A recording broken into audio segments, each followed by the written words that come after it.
Hello, I'm Dara and welcome to my beef farm. This week's video is going to be another stock video. I'm fattening cattle at the moment, so I'm going to bring them out from their pens on the slatted shed, put them over the crush, weigh them, and select some for the factory. I suppose it's an important job to do on this farm. Every 3 weeks I'd run them over the scales and see how they're performing and are they fit, and we draft them out then for sale. So we'll get on with the video. I hope you can follow the video through till the end. And if you do find the video interesting, give it a thumbs up, give it a like, leave a comment, and subscribe to the channel. So we'll put them over the scales, assess their fat cover and see if they're fit. Go on, up, up, up, up, up, up, up, up. Up. If you look back at any of the videos I've put up previously of putting cattle down the crush, that cow is always looking out over the wall. That must be her special spot. Go on. Go on. Oh, make this gate close.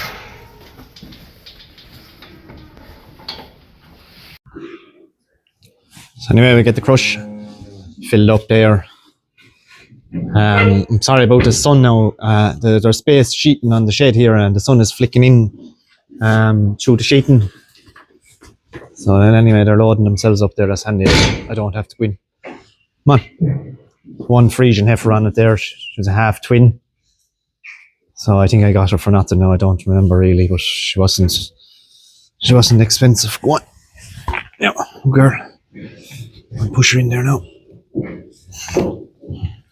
It's nice handy handle there we have on the gate at the back, so you have the leverage there and your hand is never down in the way.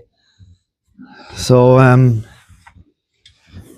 even just going up along the crush there, she's tall, she's not fit. That's the Friesian heifer, she's not fit. So that's the first heifer that's in the crush. As you can see, she's 538 kilos. And her number is 2703, and she's gaining 1 kilo a day. So at 538 kilos, I'd be selecting her for the factory. She has a good flesh down over her back there. She has good tail flesh there, good covering over her ribs. Now, I sell through a factory, and they're going into a scheme that I'm a part of. So the factory is 30 cents of a bonus if I can hit the criteria for the scheme. So the main criteria for the scheme is carcass weight between 260 kilos and 400 kilos. And that heifer there at 538 kilos should kill out around 270 kilos or a little bit shy of it. So she'll get the extra 30 cents. Now the kill out, how do I come up with that is a kill out percentage. So you'll be talking 50% on a dairy cross animal like that. And depends on her grade, she could kill a little bit worse. She could kill out maybe around 48%, 49% if she was O minus or a P. Now I'd be hoping she'd be a minimum of O minus. Oh, now I won't let her out actually, I should mark her. Mark her down. I'll mark her down in the book here, 2708 as fit. And I'll throw a marker on her there, and then I'll show you her going out. I marked her there, but I did what Tom Pemberton did, what I saw him do in the video. I just shaved off that bit of hair there, so at least I know she's marked as fit, and it'll be easier to pick her out of the pen there. So I let her out there, and you'll see her when you see her walking. You'll kind of see that she is a nice fleshy heifer there, plenty of fat on her. What would she grade? O equals, I'd say. So here's our next heifer in. Now she won't hit the specs for that scheme, so I'm going to miss out on 30 cents with her, and she'll have to be killed because she's absolutely busting fat. She has loads of flesh on her there. And she, you know, if you left her there any longer, she'd be borderline too fat now. So her number is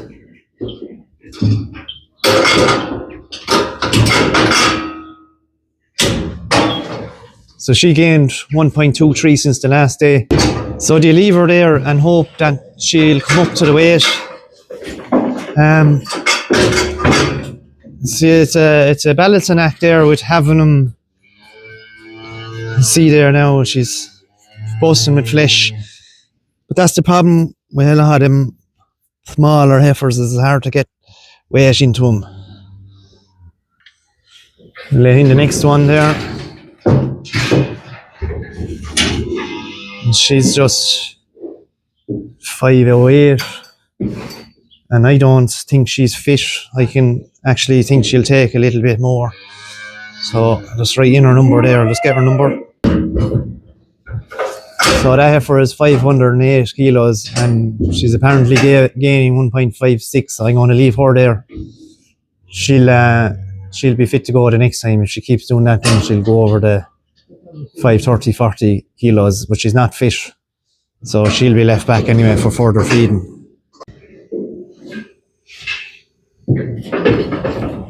So she's 520. I thought she'd be a little heavier now. Plenty of frame there. So she's not doing great weight gain. 0.6 a day. So she's not fit either. She has loads of scope to put on more weight. For whatever reason, she's not thriving. I don't know. But she's dosed and go on, go out, go on, go on, go on, go on. And you can see it in her too, down along her back there. She's never going to be a great heifer, a grading heifer, but you know, you can see that she needs to take a heap of more feeding. The man on the book giving me a hand.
I have gone through all the cattle. There's 18 in that pen, and we've picked out 8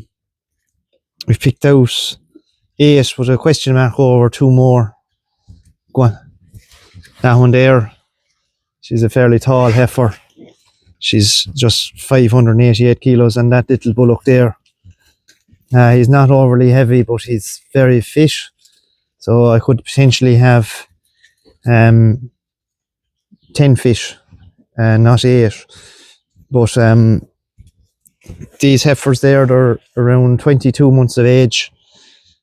There's not massive weight in a lot of them, but I don't know, is it breeding or what it is, but a lot of them, last year, nearly all my heifers were over 260 kilos. This year, the majority of them are going to be under 260 kilos. The likes of her, she's 500 kilos.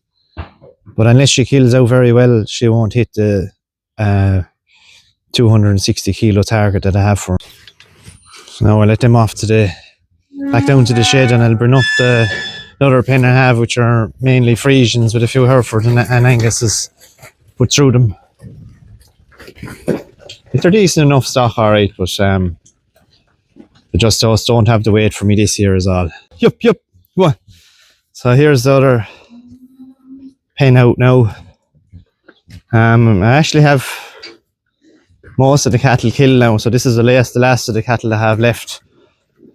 I didn't fatten any of the continental bullocks this year.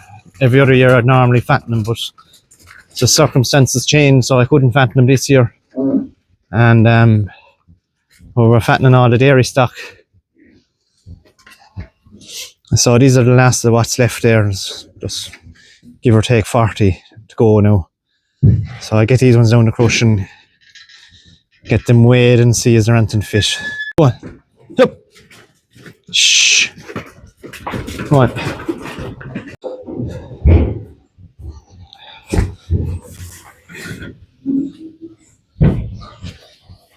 Go on.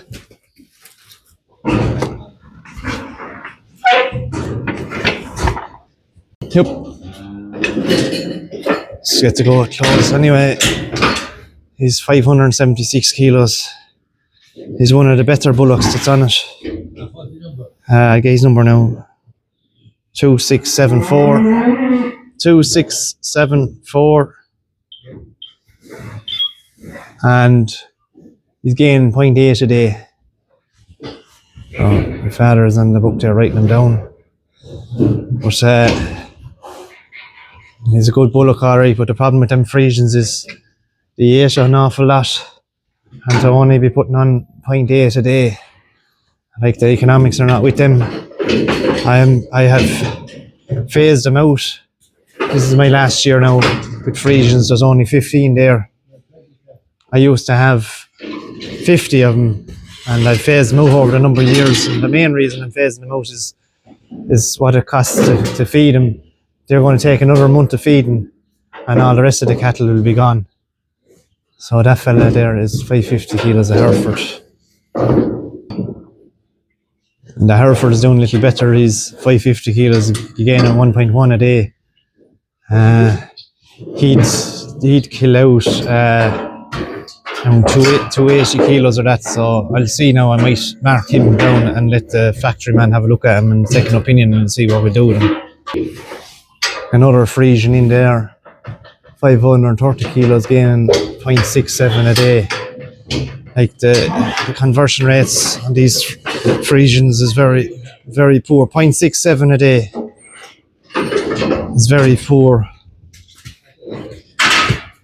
Go on. He's an alright bullock there, but he's still going to take another month of feeding there, and they're on 6 kgs now of meal at the moment, and they're probably eating about 28 kilos of silage. So it's a lot of feed for small gain with them sort of animals. That's another Friesian in, and I'll show you him not to be. He's 582 kilos, and he's gaining 1.33. Just not to be baiting down them all, but on all the Friesians, but that's the variations you'll get with them, and it's purely down to genetics that they're all bred for milk and not for beef. You know, if you could get all your Friesians doing that sort of way, it'd be great. But, you know, they'll probably average out doing 0.9 a day. And again, he's going to take another month worth of feeding to be fish. Here's an Aberdeen Angus bullock. 534 kilos, he's 1.17, but again he's mud fat. He will kill out over the 260 kilos and get the 30-cent bonus on him. But you know, he's a handy enough bullock. There's 19 in that pen, I think. So I've only actually picked 2 fit lads out of it. That Angus there, he's mud fat. And there's another Angus there someplace else as well. Fast as snail, that fella. Jesus, will you go away? I probably said earlier on there that I phased out the Friesians. I said I used to buy 50 Friesians. I suppose when I started off at the calf to beef thing, I bought 20 calves and 20 Friesian bull calves, and then I went to 25, and then I went to 40, and then I went to 50, and then I went to 60. And I suppose the reason I started with Friesians is they were a cheap animal. They were a cheap animal to buy, and you could get into 50 calves there for small money. But that was what I've discovered over the years with them. That's the cheapest part of buying Friesians, is the purchase price. They're a very, very hungry animal. They eat an awful lot. So I was saying that they eat an awful lot at grass, and the way I can quantify that as well without measuring is I have, if I had the same amount of Friesians in a paddock with the same grass cover and the same amount of continental cattle in the same size paddock with the same grass cover, the Friesians would be gone out of it a half a day or a day earlier than the continentals would. And I'm finding that the whole time is they're so hungry, they never stop eating. And it comes back, in my opinion, to their genetics, in that they're out of Friesian cows, which are bred to produce milk and milk solids, and they're bred for high intakes and to produce out milk. But you're going to lose then the likes of beef traits when you have that type of genetics. And those Friesians, I've been finding over the years, are just, their appetites are massive. And when it comes to finishing them, you put them in September and October. And my continental cattle, again, could be in the same pen, same number of cattle in a pen beside the same number of Friesians. And they're both getting the same ration, the same amount of meal. But the Friesians are eating 6 to 7 kilos of silage, fresh weight, more than the continentals are.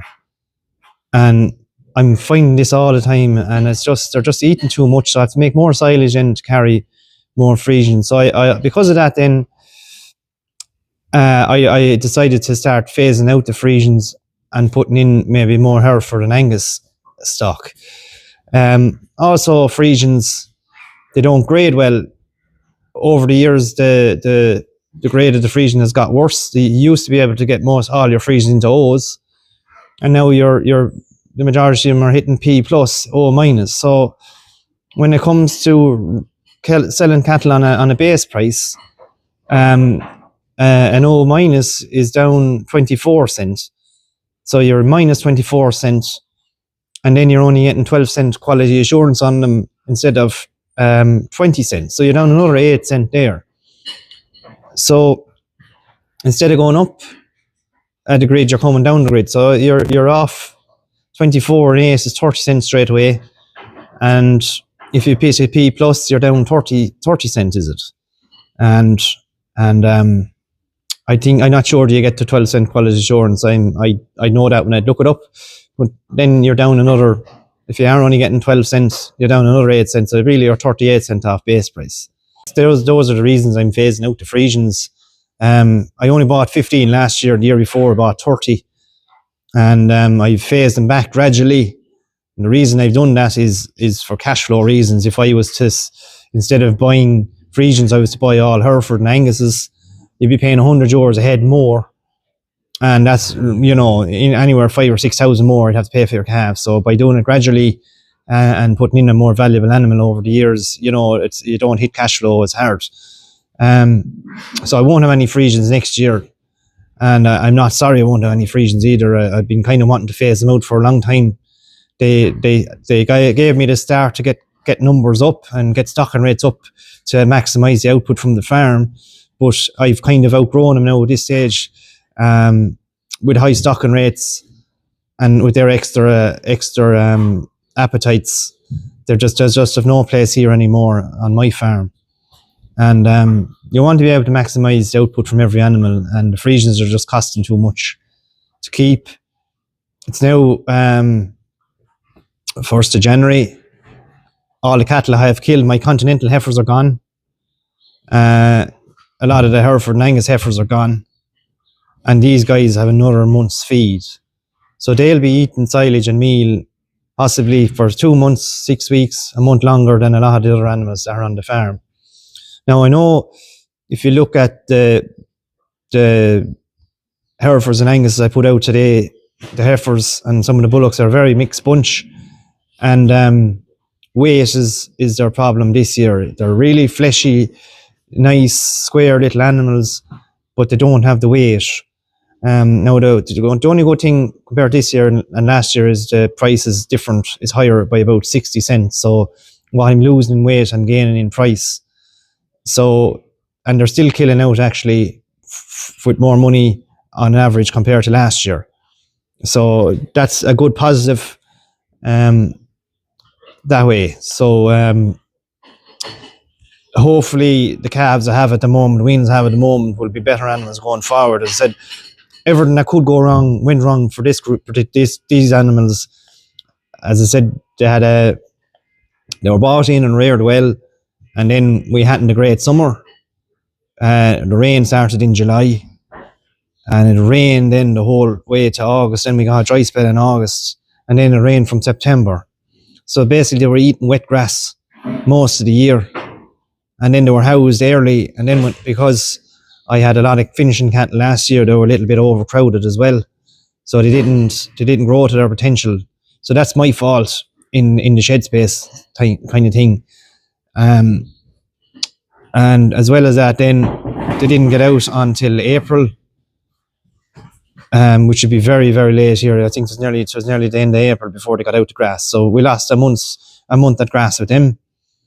And then during the summer, then it was cold and we hadn't the same grass growth. While we had grass there, we didn't have this ample supply that we'd normally have. And then when we did have the ample supply growth, it was too late in the year. It was into August, September. So then those animals all went in late September into the shed to start finish. So a lot of their gain has been done with silage. Now, I didn't push them hard. I've only kind of stored them along up to about a month ago.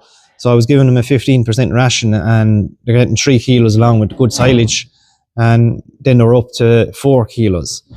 Now the Friesians at the moment are on 6 kilos of a ration. Now they were on a 15% ration, but I've reduced that now to 13% now they have the frame on them. 13% ration, and they'll be pushed out now at 6 kilos on the 13% ration. They'll get another month, we'll draft again. We'll probably draft out the first of the Friesians in a month, and then there'll be a few left back that'll probably need another 3 weeks, and then that'll be it. The last of them will be killed. The Herefords and Angus, the heifers are only getting 4 kilos, and again they were on a 15% ration, and they were on that to grow them as much as I could before I started fleshing them. But as I said, some of them are just going to be small. And that is another problem with Herefords and Angus is that their easy calving is the number one priority with them. It's not as growth rates as such, and with easy calving then you're losing conformation as well. So a lot of those Herefords before and Angus would grade an R or an O plus, and now they're back to grading O minus and O equals. So we're kind of losing ground a little bit on them there. But I know there is work trying to be done with the calf beef value and that kind of thing, getting beef dairy farmers to look at that and while not maybe losing out on easy calf and scores, trying to get better beef genetics or beef characteristics in the bulls they're using. And everyone needs to work together now at the moment to improve the quality of the animal that's coming from the dairy herd, because the number of beef farmers out there to rear calves is getting less and less. And if the quality of the animal is not up to scratch, well then I think there's a statistic there that anyone who gets into calf to beef as a new entrant into calf to beef only lasts 2 to 3 years in it.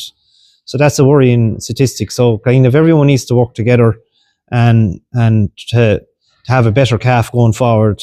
We're an exporting country in everything we produce, so we need to work together to make sure that everyone is able to stay in business. So I'm going to get these cattle back in the shed. It's a lovely day now, a very frosty morning. Was after turning out a lovely day. I'm going to get back in the shed and feed them. And I'm going to ring my factory procurement officer, and I'm going to tell him what I have, and maybe he'll come out then and will give me a second opinion on them, and then we'll agree a price on them there. Well, sure, look, they tell me the price, and that's kind of it. We haven't much say in what the price is. But I'm hoping now that I have, is it 12 to go and possibly 14. So here on my farm, I have a limited number of sheds and a high stocking rate, so I need to keep cattle moving. I can't store cattle and let them back to grass for a third summer. I don't have the land to do that. So I finish all my cattle under 2 years of age, and we kind of keep a cycle going there. And every year then I'd usually have to have cattle killed to get cattle in off the grass to free up shed space. Now this year I have a good bundle of weanlings inside in my calving shed on straw. So I need to get these cattle killed next week, and that'll free up a pen on the slats, and all those weanlings that are in on the calving shed on straw will go in on the slats, and I'll get the calving shed cleaned out and get it power washed and get it ready for the calving season, which is only around the corner, around a fortnight away from it there. So it's like having that kind of system keeps a kind of a pressure on you as well, to make sure that animals are thriving and they're hitting their full potential and they're hitting targets, to get out the gate and to get fit and go out to the factory, because there's no point I don't think anyway, for this farm here, and just leaving cattle tipping away. They're eating, you have to make too much silage to just store them along and back to grass. And I've found that's kind of the best system for me, is to kill them at under 2-year-olds. Not just saying it because I'm recording now, but they're probably the lightest cattle I've killed, is cattle I've killed this year. And it comes back to probably outside my control, the likes of the weather. I've done what I think is my best, and normally my Friesians be averaging 312 to 320 kilos on a year, but I think I'm going to be back to around 290 kilos this year. But as I said, the price is going to prop up that statistic there. It'd be nice if you could have them heavy and the price good, and then you'd be really winning there. But so look, I'm going to kind of leave the video at that. I know the video is a little bit all over the place when I'm trying to record and do a job, and my dad is talking to me there, and come on, and what's his number, and what are you doing there? Put away that camera, and all this kind of jazz is going on there. I kind of lose my train of thought then when I'm talking from one clip to another, so the video might be a little bit all over the place. But if you've got this far, I'd like to thank you for watching the video. If you have any questions, put them down below. Are you in a similar system yourself, and what do you do, and is there any advice you can give me? I like constructive advice. I don't like being negative for the sake of being negative. Everyone is trying to do their best, and if someone can learn from me, well and good. And I'd also like to learn from other people. It's how we do it as farmers. We share information and we help each other get better. We're not in competition.